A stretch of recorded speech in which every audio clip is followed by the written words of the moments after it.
आप कुछ ना बोले।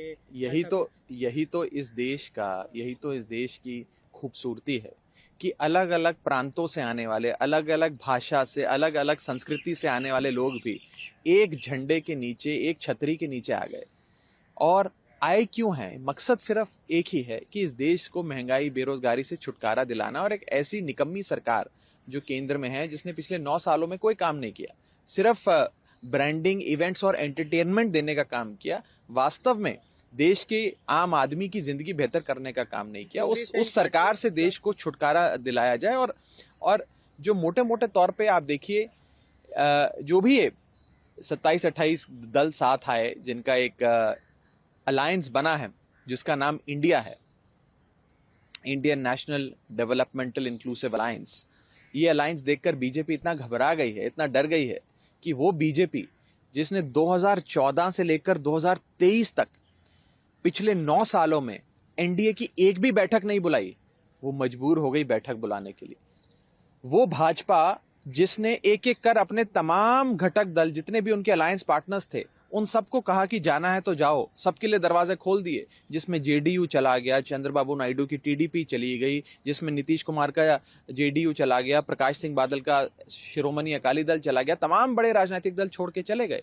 आज उसी बीजेपी को इतना डर सता रहा है कि अब उन्हें अपना कुनबा बढ़ाने के लिए छोटी छोटी पार्टियों को जोड़ना पड़ रहा है। कुछ 38 पार्टियां शायद जोड़ी हैं, जिसमें से मुझे लगता है कोई 32 पार्टियों का तो नाम भी हमने आज तक नहीं सुना कभी। और ये भी बताया जा रहा है कि शायद उन 38 पार्टियों में से 24 पार्टियां ऐसी हैं जिसका पार्लियामेंट में एक भी सांसद नहीं है। तो आप देखें कि किस प्रकार से एक थ्योरेटिकल एक्सरसाइज बीजेपी ने करी है कि बस 38 चिल्लाएं कि हम लोग अब बहुत बड़े हो गए, हमारा कुनबा 38 का हो गया एनडीए का। और अंत में इतना कहना चाहूंगा कि प्रधानमंत्री मोदी जी और बीजेपी तो अक्सर ये कहा करती थी कि एक अकेला सब पर भारी, मोदी बनाम ऑल अदर्स, मोदी बनाम मैनी, ये चुनाव हुआ करता था।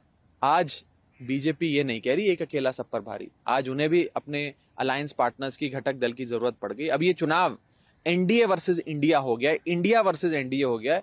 और जब इंडिया का सामना किसी से होता है तो आप जानते हैं कि जीतता तो इंडिया ही है। बिल्कुल, आप लोग लगातार हमला कर रहे हैं एनडीए और बीजेपी पे, लेकिन आपके अब नए घटक की बात करते हैं तो क्या ये सच है कि अब आप लोग एक दूसरे पे हमले नहीं करेंगे? ऐसा कुछ इंस्ट्रक्शन दिया गया है कि आप कांग्रेस के खिलाफ ना बोले, टीएमसी के खिलाफ? देखिए, राजनीतिक मतभेद या वैचारिक मतभेद तो अक्सर एक परिवार के भीतर होते हैं, एक परिवार में भी होते हैं। नहीं, देखिए, एक परिवार के भीतर भी होते हैं, पर मुझे लगता है कि जो मेन मुद्दे हैं इस देश के, महंगाई कैसे दूर करनी है, बेरोजगारी कैसे दूर करनी है, उन सारे मुद्दों पे साथ में आएंगे लोग तो जरूर इस देश की बढ़ोतरी होगी। और आप याद करें 70 का दशक, मैं अक्सर इस बात को कहता हूं कि जब इस देश में इमरजेंसी लागू हुई थी और उस समय की बड़ी शक्तिशाली सरकार थी मिसेस इंदिरा गांधी की, उस सरकार को हटाने के लिए पूरी देश की आवाम इकट्ठा हुई थी और एक एक राजनीतिक दल, जनसंघ के साथी जुड़ गए कम्युनिस्ट के साथ, कम्युनिस्ट जुड़ गए सोशलिस्ट के साथ, और एक छतरी जनसंघ जनता पार्टी की बनी,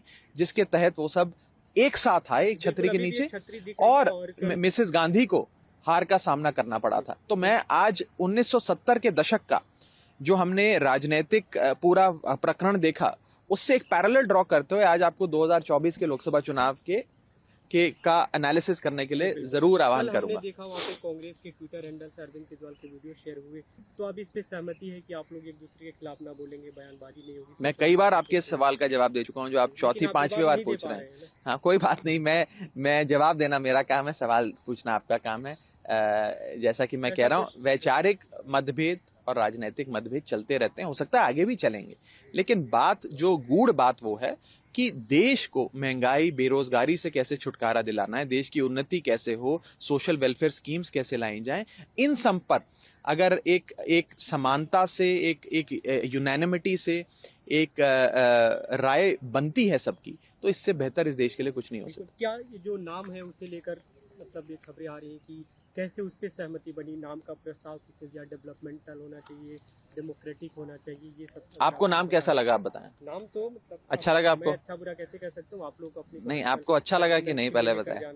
आप बताइए इसका स्वरूप। देखिए, ये कोई क्रेडिट लेने की लड़ाई नहीं है कि किसने प्रस्ताव दिया, किसने सेकंड किया।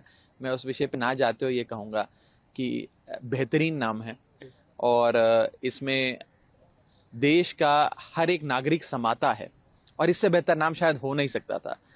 और मुझे लगता है कि जब जब हिंदुस्तान का, इंडिया का मुकाबला किसी से हुआ है तो इंडिया हमेशा जीता है, क्योंकि सत्य हमेशा इंडिया के साथ खड़ा है। तो मुझे ये विश्वास है कि 2024 के चुनाव में भी चक दे इंडिया हो जाएगा और इंडिया जीतेगा। कोई भी रिसर्च होता है, कोई भी खोज होती है तो आविष्कारक का नाम सामने आता है।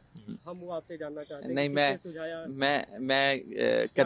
नहीं, मैं कतई भी इस क्रेडिट वॉर में नहीं पढ़ना चाहूंगा। मुझे लगता है कि सब एक प्लेटफॉर्म पे साथ आए हैं, जिसने नाम दिया है, जिसने उसको सेकंड किया, सबकी सहमति से तय हुआ है और बेहतरीन नाम है। और इस नाम से बीजेपी घबराई हुई है, डरी हुई है।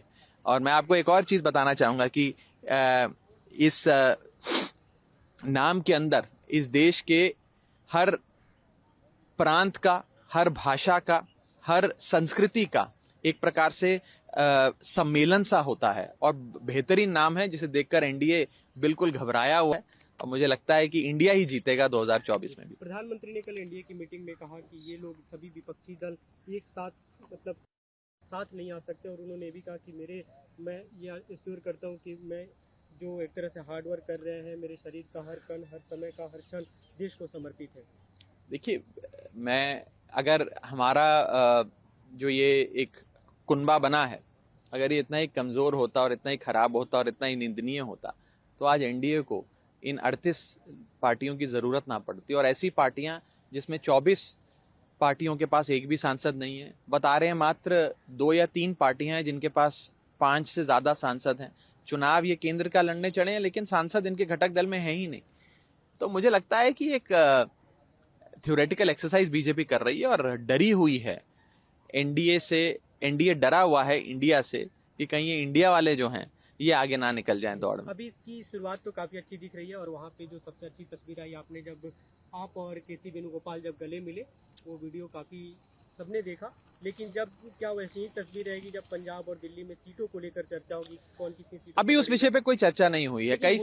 कई सारे बिल्कुल होने हैं। देखिए, अभी आज आपको इस अलायंस के नाम से अवगत कराया गया है। धीरे धीरे क्या इसका स्वरूप होगा, चाहे सीटों की बात हो, मुख्य मुद्दों की बात हो, कहां पे कैसे चुनाव प्रचार होगा, ये सारी चीजें जो हैं ये अगले फेज में जरूर तय करी जाएंगी, और जैसे जैसे तय होंगी आपको इससे अवगत कराया जाएगा। तैयार है सीटें छोड़ने के लिए कांग्रेस पार्टी? देखिए, ये सब चीजें जैसा कि मैंने कहा आमने सामने बैठकर होंगी, और जो भी तय होगा वो जाहिर तौर पर मैं आपके कैमरे पे आपसे शेयर करूंगा नहीं।